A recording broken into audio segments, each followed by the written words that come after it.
యాదాద్రి భువనగిరి జిల్లా వలిగొండ మండల కేంద్రంలోని విలేకరుల సమావేశంలో కాటచిన్ని శౌరి సన్నాఫ్ బాలయ్య గ్రామం నర్సాయిగూడెం వీరు మాట్లాడుతూ ఆరూరు రెవెన్యూ పరిధిలోని సర్వే నెంబర్ 671/10లో 2 ఎకరాల 33 గుంటల తుమ్మల నర్సయ్య దగ్గర ఖరీదుకు కొనుగోలు చేశానని, ఇప్పటికే 5 సంవత్సరాలు గడుస్తున్నా మోటివేషన్ అవ్వట్లేదు.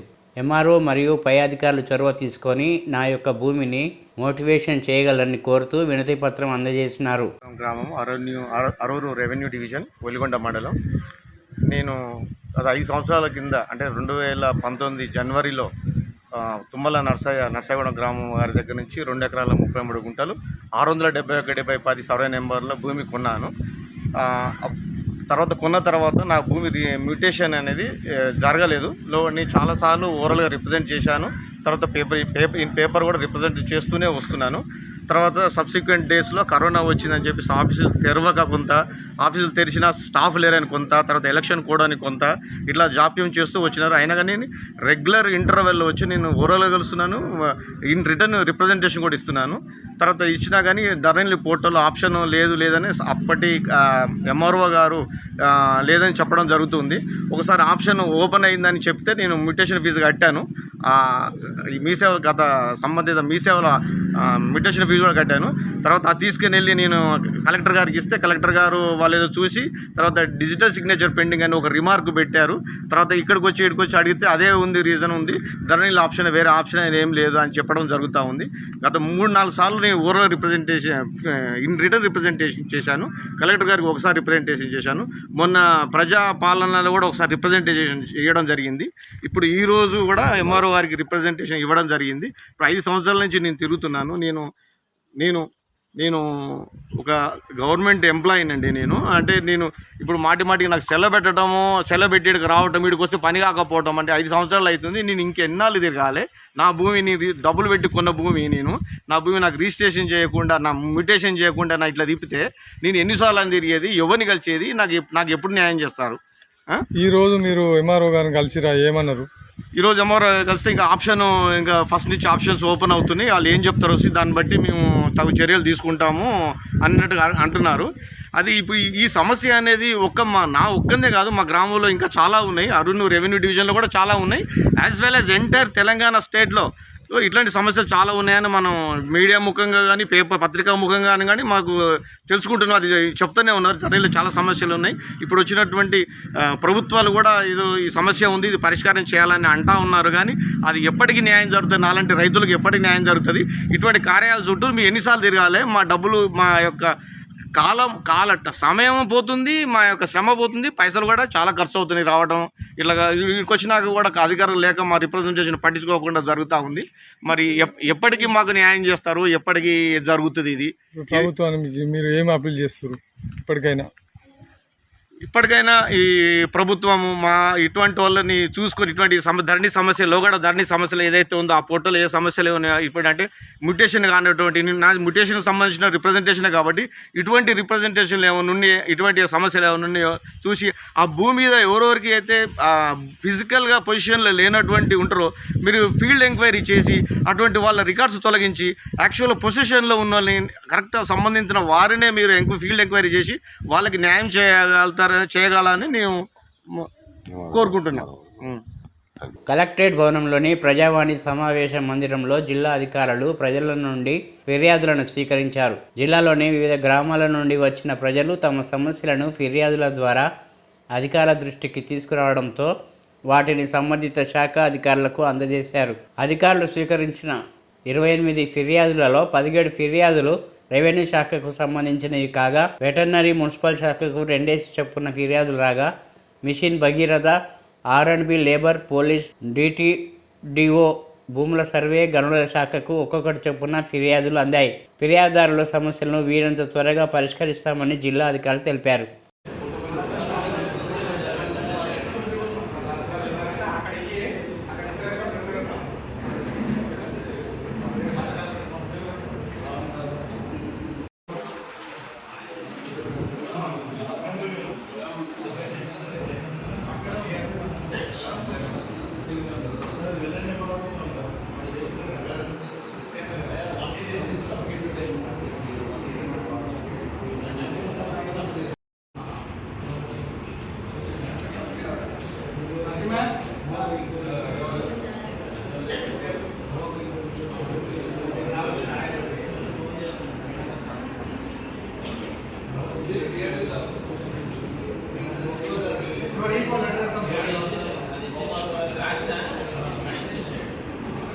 బాసరా రైల్వే స్టేషన్లో జరిగిన అమృత్ భారత్ స్టేషన్ స్కీమ్లో భాగంగా రైల్వే స్టేషన్ను ప్రయాణికులకు మరింత సౌకర్యవంతంగా ఉండేలా తీర్చిదిద్దాలనే ప్రధాని నరేంద్ర మోదీ ఆలోచన.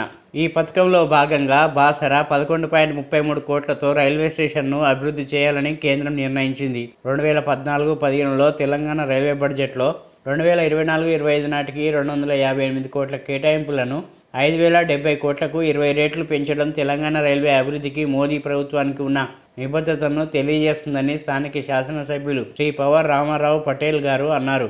ఇప్పటి వరకు రైలు సౌకర్యం లేని తదితర ప్రాంతాలకు కేంద్రం కొత్త రైలు సౌకర్యం కల్పించిందన్నారు. స్టేషన్ నిర్మాణానికి శంకుస్థాపన కూడా ఇటీవలే జరిగిందని స్థానిక ఎమ్మెల్యే తెలిపారు.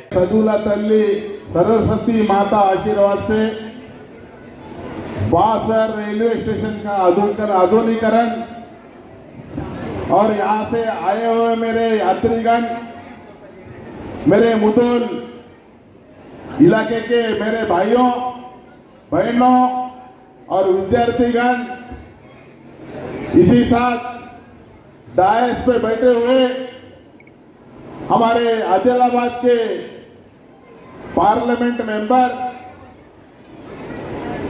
आदिवासी बिड्या गौरवनीलो स्वयं बापूराव गारो, मोदी जी ने एक ही साथ फर्स्ट फेज में 500 के ऊपर रेलवे स्टेशन का आधुनिकीकरण करने के वास्ते और उसी के साथ 1500 ओवर ब्रिजेस, अंडर ब्रिजेस, यात्रियों को सुविधाओं के वास्ते आज उद्घाटन किए गए हैं।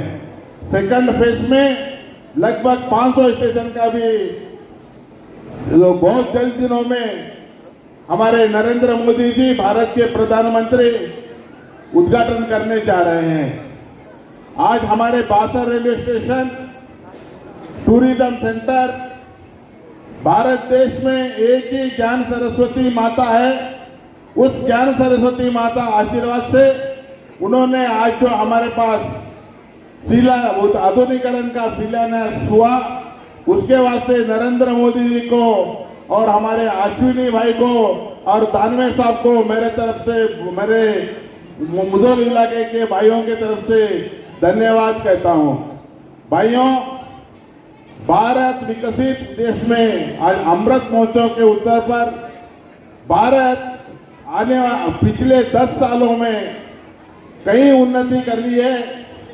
आज हमारे वर्ल्ड में 10वें नंबर पे हम चले गए हैं। अब आने वाले तीसरे बार अगर हमारे प्रधानमंत्री नरेंद्र मोदी बनेंगे, इसमें कोई शक नहीं है। हमारे भारत की जनता नरेंद्र मोदी जी के साथ है और आने वाले 5 साल के बाद हमारा भारत देश तीसरे स्थान पे जाएगा बोल के मैं आपको सबके सामने कह रहा हूं भाइयों। साल में कोई भी नहीं कर सका। आज देश के वास्ते 18 घंटे काम करते हुए देश के भाइयों को उन्होंने एक ही कहा, भारत देश की जनता, भारत देश के मेरे बहनों भाइयों, सब मेरे बहन भाई बेटे बेटियां पोतरे पोतरियां हैं बोल के कहा। बहुत खुशी की बात है आज नरेंद्र मोदी जी ने जो उद्घाटन किया हमारे बासर रेलवे स्टेशन पे। आज आधुनिकीकरण के साथ कैंटीन अच्छा, शॉपिंग मॉल 11 करोड़ 50 लाख के ऊपर से ये आधुनिकीकरण हो रहा है। हमारे तेलंगाना में 40 स्टेशनों के ऊपर आधुनिकीकरण किया जा रहा है। इसके वास्ते 2635 करोड़ हमको रेलवे मंत्री ने दिया है। हम हमारे तेलंगाना की तरफ से, हमारे इलाके की तरफ से बहुत बहुत धन्यवाद कहते हुए मैं దేశంలోనే అతిపెద్ద బంగారు మరియు వజ్రాల రిటైల్ చైన్లో ఒకటైన మల్బార్ గోల్డ్ అండ్ డైమండ్స్ మెహదీపట్నంలోని గార్డెన్ ఫంక్షన్ హాల్లో మహిళా విద్యార్థులకు స్కాలర్షిప్లను పంపిణీ చేయడానికి సిఎస్ఆర్ కార్యక్రమాన్ని నిర్వహించింది. గ్రూప్ యొక్క సిఎస్ఆర్ చొరవతో భాగంగా నగరం అంతటా Majid Hussain Saheb, MLA Nampally Mohammed Ashfaq Saheb, ADL DY commissioner of police Hyderabad ఈ కార్యక్రమానికి ముఖ్య అతిథిగా Shaikpet division corporator Mohammed Rasheed Farazuddin Saheb, doctor Kasim Saheb, corporator Humayun Nagar royal MBC college owner Amir Moinuddin Saheb, స్థానిక ప్రభుత్వ ప్రజాప్రతినిధులు, ప్రభుత్వ జూనియర్ కళాశాల ఉపాధ్యాయులు, విద్యార్థులు పాల్గొన్నారు.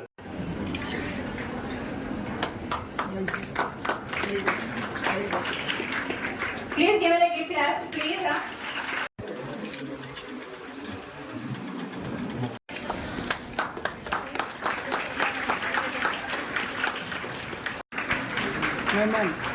Here.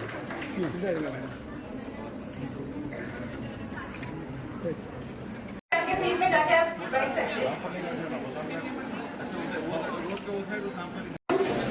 Good afternoon to Honorable MLA Garu Najib Hussain sir, Executive Staff of Dalgar Board, all the dignitaries of the dais, and after dais, and my dear colleagues and my dear students. First, I congratulate to all the students who got the scholarship.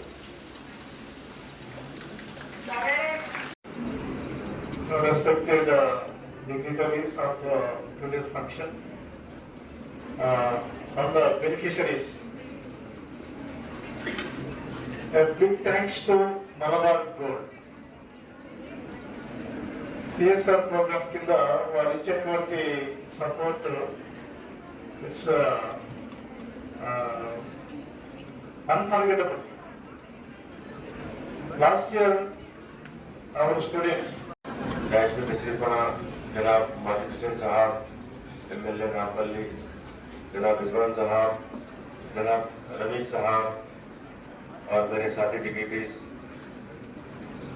मैं Malabar gold jewellers and diamonds का शुक्रिया अदा करता हूँ जिन्होंने मुझे यहाँ पर आज बुलाया है, क्योंकि मलाबार गोल्ड की जानिब से 640 खवातीन हजरात को स्कॉलरशिप प्रोवाइड किया जा रही है। अल्हम्दुलिल्लाह बहुत खुशी की बात है, जिसमें हमारे शेफपेट के भी कुछ खवातीन इसमें शामिल हैं।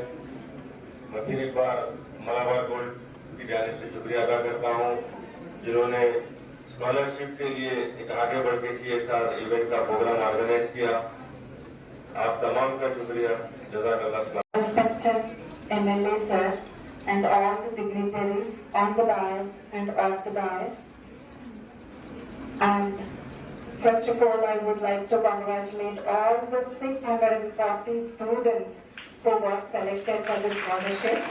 A big congratulations and gifted today for all of you, especially for the girl child. KTR అన్ని అబద్ధాలు మాట్లాడుతున్నాడు. వాళ్ళు మైకులు పాడే ప్రభుత్వ పవర్ సప్లై కట్ చేసిందని అనడం సరికాదు. నాగర్ కర్నూలు సూపరింటెండెంట్ ఇంజనీర్ లీలావతి అన్నారు. నాగర్ కర్నూలు జిల్లా కేంద్రంలో నిన్న బీఆర్ఎస్ పార్టీ పార్లమెంటరీ ఎన్నికల సన్నాహక సమావేశానికి కేటీఆర్ ముఖ్య అతిథిగా విచ్చేశారు. ఈ సమావేశంలో కేటీఆర్ మాట్లాడుతుండగా పవర్ కట్ అయిందని, అందుకే మైకు రావట్లేదని 2 నిమిషాల పాటు ఆగి ఆ తర్వాత పవర్ వచ్చిందని, ఇలా ఉంది ప్రజలు కోరుకున్న మార్పుని రేవంత్ రెడ్డి ప్రభుత్వంపై తీవ్ర విమర్శలు చేశారు. దీనికి కౌంటర్గా ఈరోజు నాగర్ కర్నూలు జిల్లా ఎస్సీ లీలావతి ఏర్పాటు చేసిన మీడియా సమావేశంలో ఆమె మాట్లాడుతూ, నిన్న నాగర్ కర్నూలులో ఎలాంటి పవర్ కట్ లేదని, వాళ్ళు ప్రభుత్వంపై దుష్ప్రచారం చేస్తున్నారని, అక్కడి వాళ్ళు ఏర్పరచుకున్న మైక్ సెట్లో ప్రాబ్లం వల్లే అక్కడ మైక్ కట్ అయిందే తప్ప నాగర్ కర్నూలులో ఎలాంటి పవర్ కట్ కాలేదని ఆమె స్పష్టం చేశారు.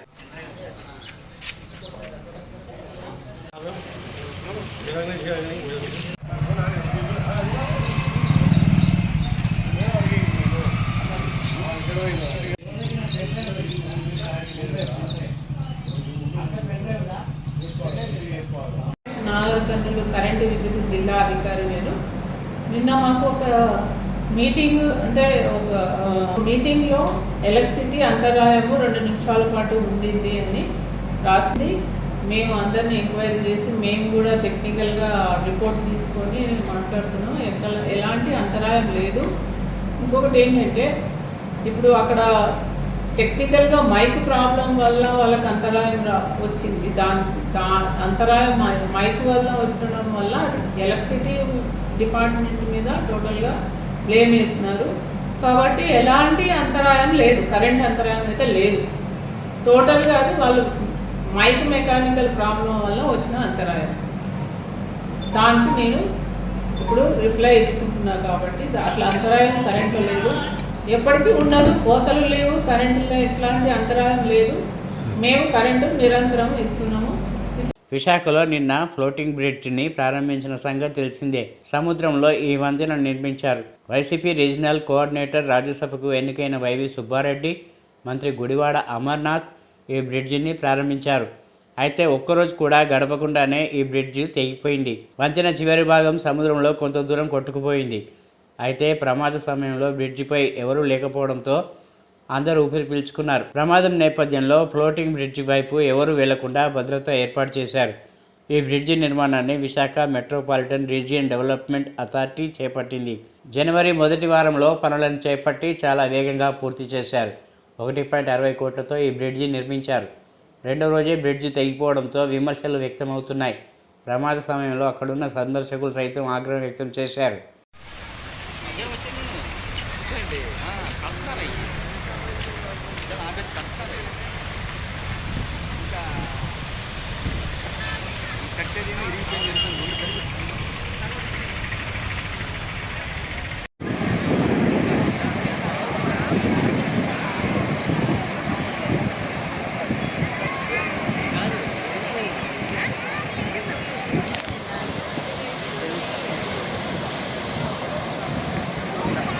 బీఆర్ఎస్కు రాజీనామా చేసిన మాజీ ఎమ్మెల్యే తీగల కృష్ణారెడ్డి, రంగారెడ్డి జిల్లా జెడ్పీ చైర్పర్సన్ తీగల అనితారెడ్డిలు సోమవారం కాంగ్రెస్ పార్టీలో చేరారు. Telangana Congress incharge Deepadas Munshi, PCC working president Mahesh Kumar Goud సమక్షంలో వారు కాంగ్రెస్ పార్టీ కండువా కప్పుకున్నారు. సీఎం రేవంత్ రెడ్డి నాయకత్వంలో హైదరాబాద్, రంగారెడ్డి జిల్లాతో పాటు తెలంగాణ కాంగ్రెస్ పార్టీని బలోపేతం చేసేందుకు కృషి చేస్తామన్నారు.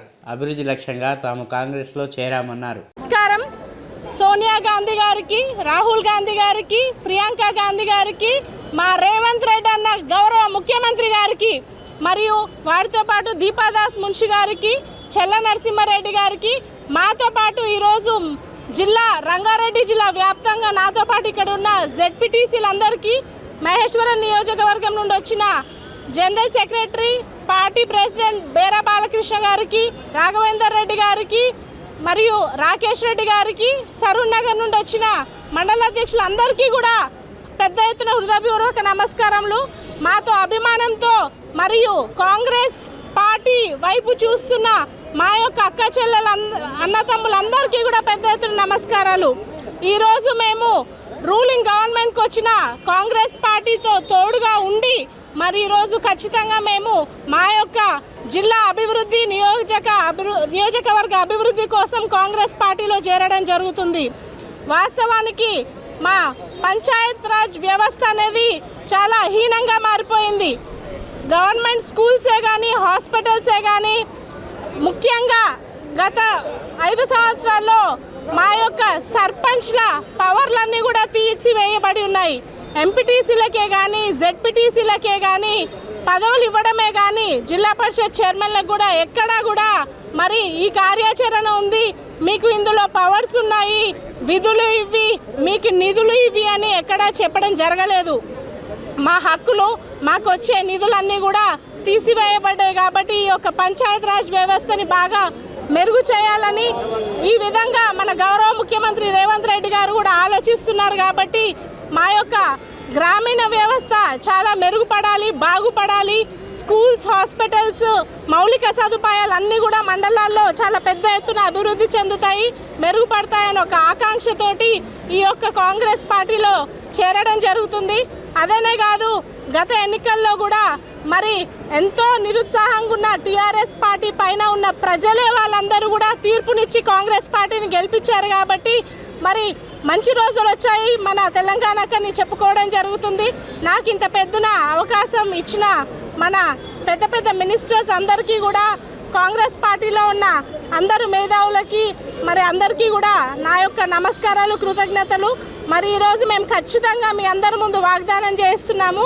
మాకు కాంగ్రెస్ పార్టీలో ఇంత మంచి గౌరవం దక్కింది కాబట్టి అటు జిల్లానే కానీ లేదా మహేశ్వరం నియోజకవర్గం కానీ పెద్ద ఎత్తున పేద ప్రజల సమస్యలకి మేము అండగా ఉంటాము. ఏ చిన్న విషయాలైనా పైవారి దృష్టికి తెచ్చి అవి సాధించుకొని తెలంగాణను ఒక మంచి సామరస్యంగా ఉండి ప్రజలందరూ ఆనందపడే ఒక రాష్ట్రంలాగా తీర్చిదిద్దుతామని వాగ్దానం చేస్తూ సెలవు తీసుకుంటున్నాను. జై కాంగ్రెస్.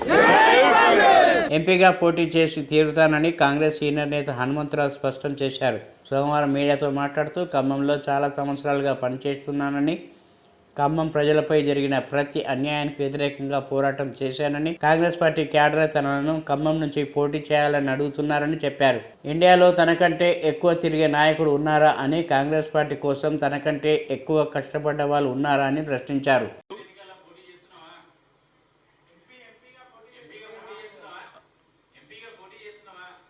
ఏమంటావు?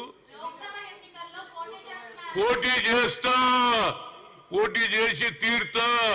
దానికి చూడు, ఏది ఖమ్మం నుంచి నేను చేసిన కార్యక్రమాలు చూడండి.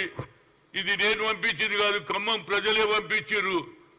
అన్ని కార్యక్రమాలలో పాల్గొన్నా, ఏఐసిసి ఇచ్చిన ప్రతి ప్రోగ్రామ్ లో పాల్గొన్నా. కుప్పంలో చంద్రబాబును ఎలాగైనా ఓడించాలని భావిస్తున్న జగన్ యువకుడిని బరిలో నిలిపారు. కుప్పం వైసీపీ అభ్యర్థిని ప్రకటించారు. కుప్పం నియోజకవర్గం శాంతిపురంలో నిర్వహించిన బహిరంగ సభలో మాట్లాడిన జగన్ ఎమ్మెల్సీ భరత్కు కుప్పం అభ్యర్థిగా ప్రకటించారు.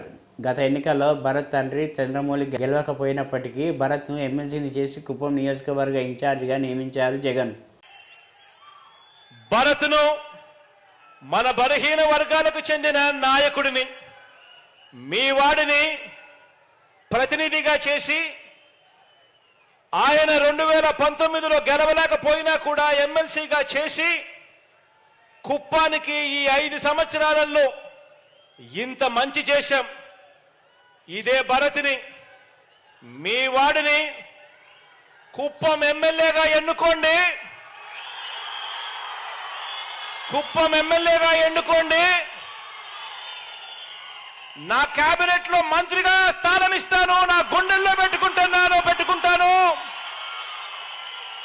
తన ద్వారా కుప్పం నియోజకవర్గానికి మరింత అభివృద్ధి, మరింత సంక్షేమం చేయిస్తాను అని చెప్పి కూడా ఈ సందర్భంగా మాటిస్తున్నాను మీ అందరికీ. టీఎస్ ఎండీసీతో పాటు గనుల శాఖలో పలువురు అధికారులు ఒకే పోస్టులో ఏళ్ల తరబడి తిష్ట వేశారని, కొందరిపై ఆరోపణలు ఉన్నాయని, అలాంటి వారిని వెంటనే బదిలీ చేయాలని ముఖ్యమంత్రి రేవంత్ రెడ్డి సోమవారం ఆదేశించారు. 2023-24 సంవత్సరానికి సంబంధించి వాణిజ్య పన్నులు, ఆబ్కారీ, రిజిస్ట్రేషన్లు, రవాణా, గనులు, భూగర్భ వనరుల శాఖ పన్ను వసూలుపై సచివాలయంలో ఈరోజు సమీక్ష నిర్వహించారు. ఈ సందర్భంగా సీఎం మాట్లాడుతూ పన్ను వసూలులో నిర్దేశించిన వార్షిక లక్ష్యాన్ని అన్ని శాఖలు సాధించాలన్నారు. అప్పులు తెచ్చి ఆస్తి సృష్టించినామన్నారు. మిషన్ భగీరథ సృష్టించింది అది ఆస్త, కాళేశ్వరం కట్టిండి అది ఆస్త. ఏదైనా అప్పు తెచ్చినప్పుడు పెట్టుబడి పెట్టి ఆ పెట్టుబడి ద్వారా ఆదాయాన్ని వచ్చి మళ్ళీ తిరిగి అప్పు కట్టాలి. ఈరోజు మీ ద్వారా చంద్రశేఖరరావు గారిని, హరీష్ రావు గారిని నేను అడుగుతున్నా. మిషన్ భగీరథకు 50,000 కోట్ల రూపాయలు అప్పు తెచ్చిండ్రు. ఒక్క రూపాయి అయినా ఆదాయాన్ని సృష్టించి ఆ ఆదాయంతో నువ్వు అప్పు కట్టినవా? 1,00,000 కోట్లు కాళేశ్వరానికి అప్పు తీసుకొచ్చిన, ఒక్క రూపాయి అయినా కాళేశ్వరం కట్టి ఆదాయాన్ని పొందే ఆదాయం కట్టినవా? ఇవాళ ఈ ప్రాజెక్టులు కట్టి తద్వారా ఆదాయం వస్తుంది, ఈ ఆదాయం ద్వారా మీ అప్పు కడతా అని చెప్పి వాళ్లకు డీటెయిల్ ప్రాజెక్టు రిపోర్ట్లు బ్యాంకులకు ఇచ్చి ప్రభుత్వానికి వచ్చే నికరమైన ఆదాయాన్ని ఈ అప్పులకు కట్టే పరిస్థితి కల్పించిండు. అందుకోసం ఆర్థిక సంక్షోభం వచ్చింది ఈరోజు రాష్ట్రంలో. బీఆర్ఎస్కు రాజీనామా చేసిన మాజీ ఎమ్మెల్యే తీగల కృష్ణారెడ్డి, రంగారెడ్డి జిల్లా జడ్పీ చైర్పర్సన్ తీగల అనితారెడ్డిలు సోమవారం కాంగ్రెస్ పార్టీలో చేరారు. Telangana Congress incharge Deepadas Munshi, PCC working president Mahesh Kumar Goud సమక్షంలో వారు కాంగ్రెస్ పార్టీ కండువా కప్పుకున్నారు. సీఎం రేవంత్ రెడ్డి నాయకత్వంలో హైదరాబాద్, రంగారెడ్డి జిల్లాతో పాటు తెలంగాణ కాంగ్రెస్ పార్టీని బలోపేతం చేసేందుకు కృషి చేస్తామన్నారు. అభివృద్ధి లక్ష్యంగా తాము కాంగ్రెస్లో చేరామన్నారు. నమస్కారం. సోనియా గాంధీ గారికి, రాహుల్ గాంధీ గారికి, ప్రియాంక గాంధీ గారికి, మా రేవంత్ రెడ్డి అన్న గౌరవ ముఖ్యమంత్రి గారికి, మరియు వారితో పాటు దీపాదాస్ మున్షి గారికి, చెల్ల నరసింహారెడ్డి గారికి, మాతో పాటు ఈరోజు రంగారెడ్డి జిల్లా వ్యాప్తంగా నాతో పాటు ఇక్కడ ఉన్న జెడ్పీటీసీలందరికీ, మహేశ్వరం నియోజకవర్గం నుండి వచ్చిన general secretary, party president Bera Balakrishna గారికి, రాఘవేందర్ రెడ్డి గారికి, మరియు రాకేష్ రెడ్డి గారికి, సరూర్ నగర్ నుండి వచ్చిన మండల అధ్యక్షులందరికీ కూడా పెద్ద ఎత్తున హృదయపూర్వక నమస్కారములు. మాతో అభిమానంతో మరియు కాంగ్రెస్ పార్టీ వైపు చూస్తున్న మా యొక్క అక్క చెల్లెల అన్నతమ్ములందరికీ కూడా పెద్ద ఎత్తున నమస్కారాలు. ఈరోజు మేము రూలింగ్ గవర్నమెంట్కి వచ్చిన కాంగ్రెస్ పార్టీతో తోడుగా ఉండి మరి ఈరోజు ఖచ్చితంగా మేము మా యొక్క జిల్లా అభివృద్ధి నియోజకవర్గ అభివృద్ధి కోసం కాంగ్రెస్ పార్టీలో చేరడం జరుగుతుంది. వాస్తవానికి మా పంచాయత్ రాజ్ వ్యవస్థ అనేది చాలా హీనంగా మారిపోయింది. గవర్నమెంట్ స్కూల్సే కానీ హాస్పిటల్సే కానీ ముఖ్యంగా గత 5 సంవత్సరాల్లో మా యొక్క సర్పంచ్ల పవర్లన్నీ కూడా తీసివేయబడి ఉన్నాయి. ఎంపీటీసీలకే కానీ జెడ్పీటీసీలకే కానీ పదవులు ఇవ్వడమే కానీ జిల్లా పరిషత్ చైర్మన్లకు కూడా ఎక్కడా కూడా మరి ఈ కార్యాచరణ ఉంది, మీకు ఇందులో పవర్స్ ఉన్నాయి, విధులు ఇవి, మీకు నిధులు ఇవి అని ఎక్కడా చెప్పడం జరగలేదు. మా హక్కులు మాకు వచ్చే నిధులన్నీ కూడా తీసివేయబడ్డాయి. కాబట్టి ఈ యొక్క పంచాయత్ రాజ్ వ్యవస్థని బాగా మెరుగు చేయాలని ఈ విధంగా మన గౌరవ ముఖ్యమంత్రి రేవంత్ రెడ్డి గారు కూడా ఆలోచిస్తున్నారు. కాబట్టి మా యొక్క గ్రామీణ వ్యవస్థ చాలా మెరుగుపడాలి, బాగుపడాలి. స్కూల్స్, హాస్పిటల్స్, మౌలిక సదుపాయాలు అన్నీ కూడా మండలాల్లో చాలా పెద్ద ఎత్తున అభివృద్ధి చెందుతాయి, మెరుగుపడతాయని ఒక ఆకాంక్షతోటి ఈ యొక్క కాంగ్రెస్ పార్టీలో చేరడం జరుగుతుంది. అదేనే కాదు, గత ఎన్నికల్లో కూడా మరి ఎంతో నిరుత్సాహంగా ఉన్న టీఆర్ఎస్ పార్టీ పైన ఉన్న ప్రజలే వాళ్ళందరూ కూడా తీర్పునిచ్చి కాంగ్రెస్ పార్టీని గెలిపించారు. కాబట్టి మరి మంచి రోజులు వచ్చాయి మన తెలంగాణకని చెప్పుకోవడం జరుగుతుంది. నాకు ఇంత పెద్దన అవకాశం ఇచ్చిన మన పెద్ద మినిస్టర్స్ అందరికీ కూడా, కాంగ్రెస్ పార్టీలో ఉన్న అందరు మేధావులకి మరి అందరికీ కూడా నా యొక్క నమస్కారాలు, కృతజ్ఞతలు. మరి ఈరోజు మేము ఖచ్చితంగా మీ అందరి ముందు వాగ్దానం చేస్తున్నాము, మాకు కాంగ్రెస్ పార్టీలో ఇంత మంచి గౌరవం దక్కింది కాబట్టి అటు జిల్లానే కానీ లేదా మహేశ్వరం నియోజకవర్గం కానీ పెద్ద ఎత్తున పేద ప్రజల సమస్యలకి మేము అండగా ఉంటాము. ఏ చిన్న విషయాలైనా పైవారి దృష్టికి తెచ్చి అవి సాధించుకొని తెలంగాణను ఒక మంచి సామరస్యంగా ఉండి ప్రజలందరూ ఆనందపడే ఒక రాష్ట్రంలాగా తీర్చిదిద్దుతామని వాగ్దానం చేస్తూ సెలవు తీసుకుంటున్నాను. జై కాంగ్రెస్.